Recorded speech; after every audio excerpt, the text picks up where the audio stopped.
Hi, schön, dass du wieder mit dabei bist. Wenn du mich noch nicht kennst, ich bin Lisa von Porphyry und hier dreht sich alles rund um die Welt der Nischendüfte.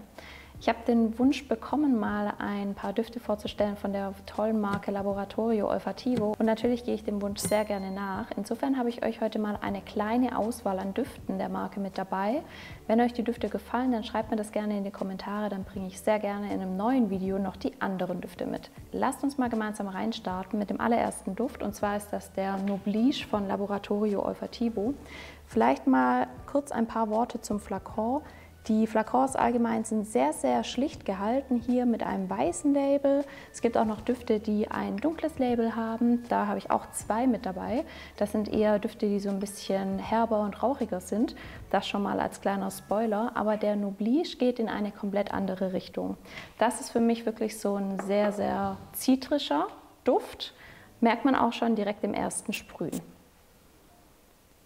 Wir haben hier wirklich Zitrus pur, wir haben hier eine wahnsinnig starke Bergamotte, eine Zitrone und wir haben aber auch etwas drin, was an Waldmeister erinnert. Ich glaube tatsächlich, dass es die Lavendelnote ist. Für mich oder für meine Nase riecht es aber so ein bisschen nach Waldmeister. Also das haut einen im ersten Riechen schon so ein bisschen um. Als ich den Duft neben meinem Kollegen aufgesprüht hatte, hat er gesagt, boah, das erinnert ihn komplett an Zitronensorbet. Ja, kann ich auch nachvollziehen. Es riecht wirklich sehr, sehr zitrisch. Es hat auch so einen kleinen synthetischen Touch auf jeden Fall. Das muss man einfach wissen bei diesem Duft. Tatsächlich kommt aber neben diesem zitrischen auch so eine schöne kleine grüne Note noch mal mit raus. Also ich finde, das ist wirklich ein Duft, der verleiht auch wahnsinnig gute Laune. Passt für mich perfekt so in Frühling und in Sommer, weil er halt diesen zitrischen, frischen Charakter noch mal mit drin hat.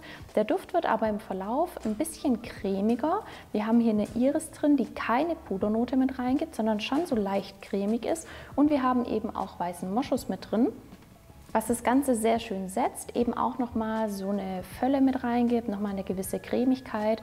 Also es ist wirklich ein schöner Duft, wobei ich sagen muss, dass eben diese blumigen Noten auf jeden Fall nicht im Fokus stehen, sondern dieses Zitrische bleibt definitiv bis zum Ende auch im Fokus. Ist ein Duft, dessen Silage sehr schnell abnimmt. Also am Anfang ist der wirklich sehr, sehr intensiv. Das wird aber sehr schnell im Duftverlauf so ein bisschen moderater. Haltbarkeit ist auch okay, aber es ist auf jeden Fall kein Performance-Monster. Lasst uns mal einen kompletten Switch machen, weil es ist mir auch immer wichtig, dass ich für jeden von euch auch einen Duft dabei habe, der potenziell passen könnte. Und vielleicht passt zu dir der nächste Duft und das ist der Neurotic von Laboratorio Olfativo. Und hier seht ihr schon eben den Flakon mit einem dunklen Label und das passt perfekt zu dem, was da in dem Flakon drin ist. Denn der Duft ist wirklich schön rauchig, hat schöne Tabaknoten nochmal mit drin und hat einfach so ein bisschen einen derberen oder herberen Charakter. Aber lasst uns auch mal hier gemeinsam dran riechen. Was schön ist, womit ihr vielleicht jetzt gar nicht gerechnet habt, ist, dass wir am Anfang wirklich schöne rote Früchte nochmal mit drin haben. Eine schöne Bergamotte und Grapefruit, die das Ganze ganz toll eröffnen. Aber die verschwinden für mich persönlich relativ schnell. Was wirklich schnell in dem Duft rauskommt, ist eben dieses Rauchige. Wir haben neben diesem Rauchigen auch schöne gewürzige Noten. Wir haben Safran, wir haben schönen Koriander. Und im Duftverlauf, wenn er sich so ein bisschen gesetzt hat, finde ich, das, was bleibt, ist eben dieses Rauchige, Würzige und eine wunderschöne Ledernote. Schön ergänzt durch eine kleine holzige Note. Wir haben hier Sandelholz nochmal mit drin, aber das, was wirklich im Fokus steht, ist dieses Ledrige, dieses Rauchige und das ist schon so ein bisschen ein herberer Duft. Der Duft ist für mich dunkel, hat so einen gewissen Sexappeal, hat so eine gewisse Anziehungskraft, ist so ein bisschen mystisch und gerade wegen der Komposition der einzelnen Duftnoten würde ich jetzt tendenziell sagen, dass er eher in die etwas kälteren Jahreszeiten noch besser passt, gerade Winter, Herbst, weil er einfach doch ein bisschen schwerer ist. Von der Haltbarkeit ist der echt gut, Silage ist auch gut, aber im Gegensatz zu anderen wirklichen Leder- und rauchigen Düften geht die schon nach einer gewissen Zeit ein bisschen zurück, ist aber dafür natürlich ein bisschen alltagstauglicher. Wäre jetzt aber auch ein Duft, den ich nicht unbedingt ins Büro anziehen würde, sondern vielleicht eher zu etwas besonderen Anlässen abends oder eben dann halt in der Freizeit. Ist aber definitiv ein Unisex-Duft, auch wenn diese rote Früchte, die am Anfang eben ein bisschen drum rausriechen waren, im Verlauf verschwinden. Dennoch, ich habe jetzt gelernt, dass in der Community total viele Frauen sind, die Lederdüfte mögen. Insofern probier doch mal den Neurotic aus. Der ist nämlich eben, was Silage angeht, noch wirklich im Rahmen und haut einen nicht komplett um mit diesen rauchigen und Ledernoten. Wir hatten was Zitrisches, wir hatten was Rauchiges, Ledriges. Jetzt kommt wirklich nochmal was komplett anderes. Und wir haben hier eine Duftkomponente, die auf jeden Fall im Fokus steht, und das ist die Vanille. Und ich spreche von dem Vanhera von Laboratorio Olfativo. Kann man vielleicht auch so ein bisschen vom Namen schon ableiten mit dem Van, dass Vanille drin ist. Hera ist ja eine Göttin, also vielleicht ist es eine Vanillegöttin, ich weiß es nicht. Auf jeden Fall spielt diese Vanille in diesem Duft wirklich die absolute Hauptrolle. Und schon mal kleiner Spoiler vorweg, es handelt sich hier nicht um einen femininen Duft. Denn die Marke hat es wirklich ganz toll geschafft, die Vanille so zu komponieren oder einzubetten, dass auch Männer, die natürlich Vanille trotzdem mögen, diesen Duft perfekt tragen könnten. Der startet auf jeden Fall würzig. Wir haben Kardamom, Pfeffer und mir prickelt das richtig in der Nase, wenn ich da dran rieche. Als ich den für das Video auch wieder mal gerochen habe, ich habe kurz niesen müssen. Also der ist schon echt prickelnd. Wir haben eine schöne, scheue Bergamotte, die geht aber sehr, sehr schnell in den Hintergrund.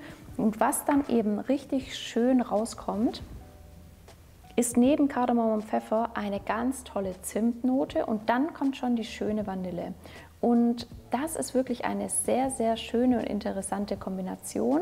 Und die Vanille schafft es, trotz der vielen Komponenten, die da noch mit drin sind, auf jeden Fall immer im Fokus zu bleiben. Was den Duft eben diesen typisch femininen Touch auch ein bisschen rausnimmt, ist auf jeden Fall die schöne holzige Note, die sich damit reinschiebt.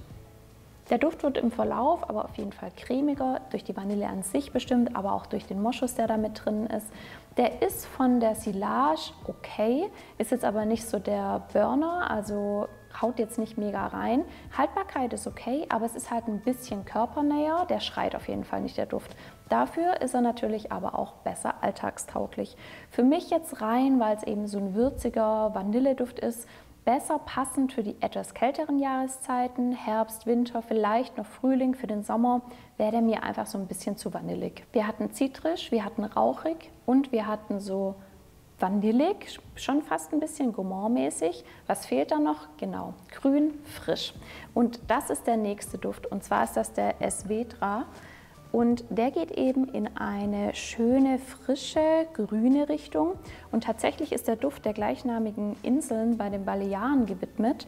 Esvedra, das ist quasi eine kleine Insel mit einem wunderschönen Fels wohl drauf. Ich habe mir da auch mal ein paar Bilder angeschaut, sieht echt schön aus. Und dem ist dieser Duft quasi gewidmet. Vielleicht auch der Population, die da drauf ist, oder der Vegetation eher. Und was hier auf jeden Fall im Fokus steht, ist der schöne Vetiver. Der startet wirklich schon grün frisch. Wir haben hier eine schöne zitrische Note mit drin, die so leicht grün bitter ist, durch dieses Petit Grain, was da drin ist.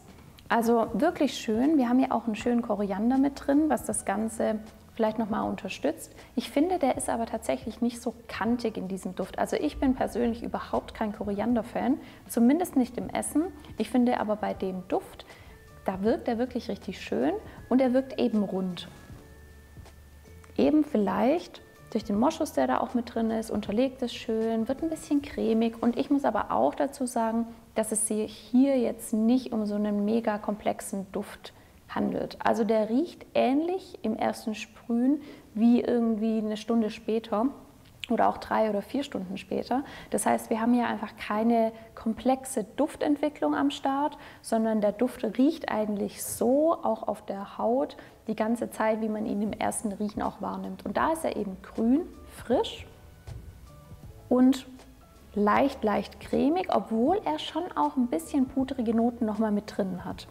Also schön in der Duftkomposition allgemein, aber eben nicht komplex. Der Duft wirkt für mich echt rein, wie fast schon hochwertige Seife. Also er hat so einen leicht seifigen Charakter. Und es ist ein Unisex-Duft, wobei ich sagen würde, dass er eine leichte feminine Tendenz hat. Auch hier Silage, Haltbarkeit sind so im Mittelfeld, würde ich jetzt mal sagen. Easy zu tragen, also auch im Alltag total einfach. Würde ich jetzt nicht tragen, um irgendwo hinzugehen und rauszustechen mit meinem Duft. Dafür ist er mir einfach ein bisschen zu flach und ein bisschen zu leicht. Von der Jahreszeit her würde ich sagen, Geht er prinzipiell immer. Für den Winter wäre er mir wahrscheinlich auch ein bisschen zu schwach. Insofern würde ich ihn wahrscheinlich eher Frühling, Herbst und Sommer tragen. Ich finde, da passt er mit diesem grünen Touch auch wirklich gut hin. Ich hoffe, diese 4 Düfte von Laboratorio Olfativo haben dir gefallen. Wie gesagt, wenn ja, dann sag mir gerne Bescheid, dann mache ich nochmal einen zweiten Teil zu dieser Marke. Lass mir gerne einen Kommentar da, wie du die Düfte gefunden hast, und ich freue mich natürlich, wenn du beim nächsten Video wieder mit dabei bist. Bis dahin, mach's gut, ciao, ciao.